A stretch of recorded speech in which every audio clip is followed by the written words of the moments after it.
Jemaat yang dikasihi oleh Tuhan kita Yesus Kristus, Shalom dan selamat pagi untuk kita semua. Firman kehidupan di pagi hari ini tertulis dalam kitab Nabi Yesaya, pasal 51 ayat 12. Akulah yang menghibur kamu. Siapakah engkau, maka engkau takut terhadap manusia yang memang akan mati, terhadap anak manusia yang dibuang seperti rumput. Demikian firman Tuhan. Saudara-saudara yang dikasihi oleh Tuhan kita Yesus Kristus.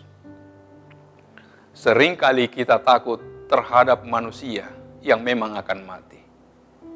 Tuhan mengingatkan umatnya untuk tidak takut jika orang lain mengaibkan atau menista mereka. Bahkan Tuhan berjanji akan membela mereka. Sayangnya umat Tuhan tidak percaya. Kata-kata buruk yang diucapkan orang membuat mereka takut dan membuat mereka berkompromi dalam kejahatannya dan melupakan Tuhan. Dalam Amsal 29 ayat 25, kita diingatkan bahwa takut akan manusia hanya akan mendatangkan jerat untuk kita. Seringkali kita terpaksa berkompromi dengan dosa karena ancaman dari orang-orang di sekitar kita. Apapun alasannya, Tuhan tidak pernah menginginkan umat pilihannya berkompromi dengan dosa.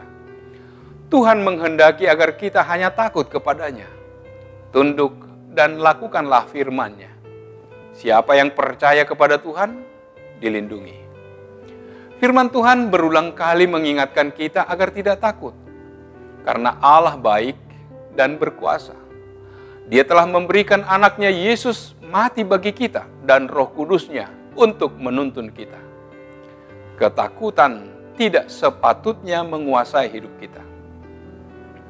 Meskipun kita harus menghadapi hal-hal yang sulit, namun Allah telah berjanji untuk menyertai kita dalam menghadapi semua itu. Nas ini menolong kita dalam menghadapi ketakutan. Kepada umat yang mengalami penderitaan yang luar biasa, Allah mengingatkan bahwa Dia tetap menyertai mereka dan kehadirannya memberikan penghiburan. Seburuk apapun keadaan mereka, Dia berkata melalui Nabi Yesaya, Akulah yang menghibur kamu. Saat kegentaran terasa sangat menyiksa, Allah mengingatkan kita untuk mengalihkan pandangan kita dari ketakutan kepada satu pribadi yang membentangkan langit, dengan sikap beriman dan bergantung secara total, bagaimanapun situasinya. Firman Tuhan menguatkan kita agar tidak takut.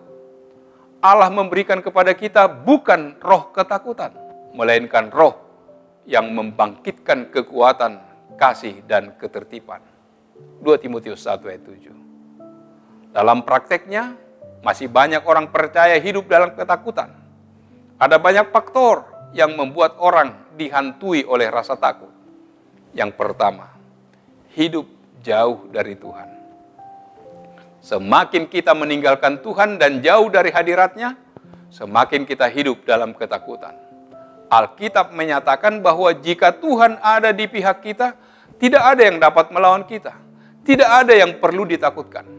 Selama kita dekat dengan Tuhan dan hidup dalam kuasa-Nya, tidak ada alasan menjadi takut. Karena kita percaya bahwa janji Tuhan ya dan amin.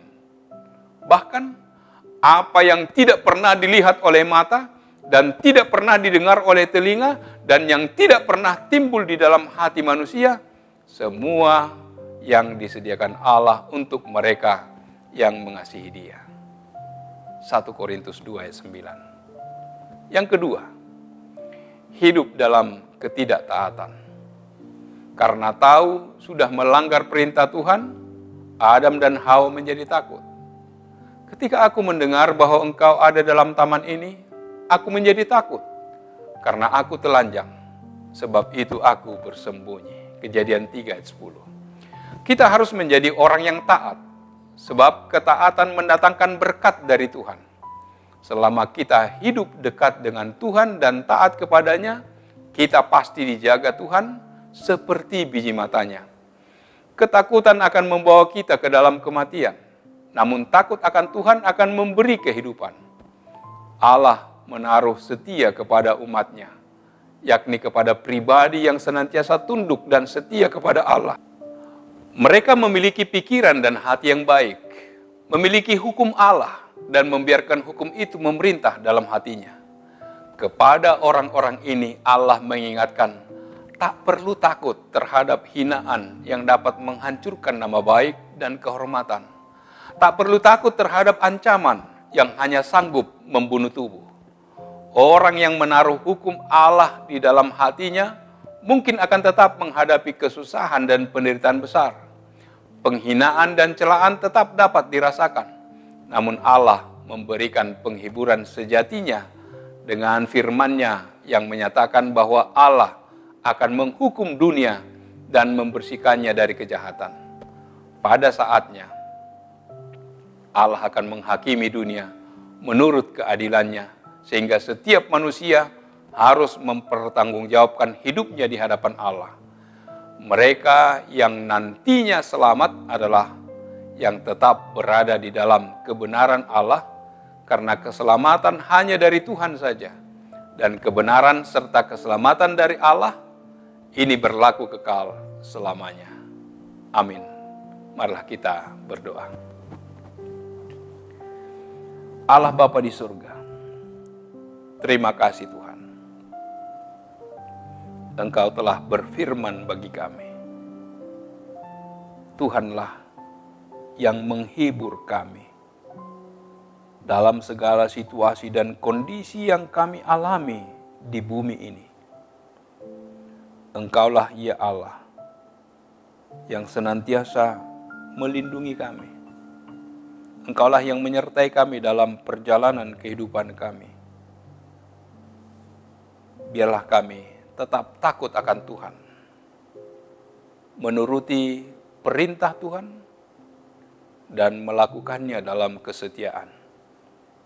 Biarlah Tuhan yang memberangkatkan kami untuk segala aktivitas kami dalam satu hari ini, agar kami tetap dalam pemeliharaan kasih-Mu.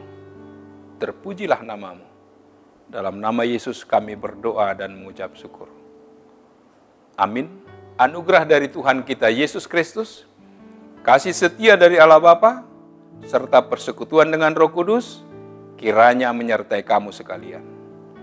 Amin.